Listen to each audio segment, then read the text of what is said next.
सैया पेन्ही पियर भइल लेट जी, अभी दौरा करे के बासेट जी।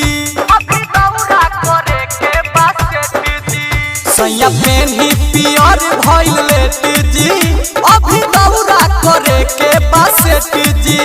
अम्मा जी को बुला दीजिए दौरा माथे पर, हो माथे पर, दौरा माथे पर जल्दी उठा लीजिए, छठी मैया के घाट पहुँचा दीजिए। दौरा माथे पर जल्दी उठा लीजिए, छठी मैया के घाट पहुँचा दीजिए।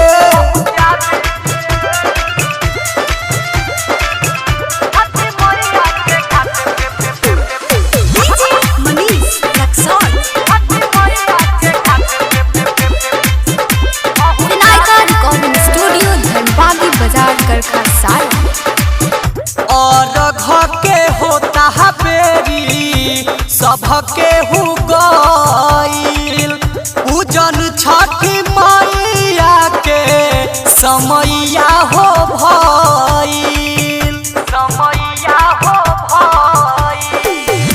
और घर के होता है बेरी सबके हु गईल, पूजन छठी मैया के समैया हो भईल।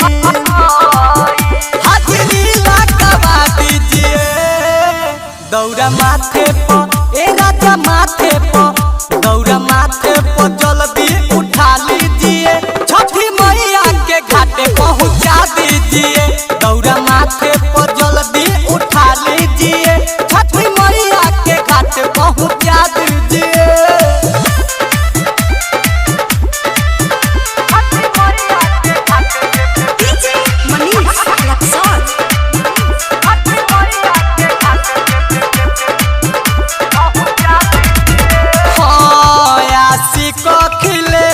सैया चली ना झटक जी, मांगम कुछ माई से रउआ माथवा पटक जी।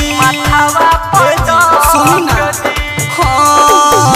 आशी को खिलेश सैया चली ना झटक जी, मांग ले हब माई से रउआ माथवा पटक जी।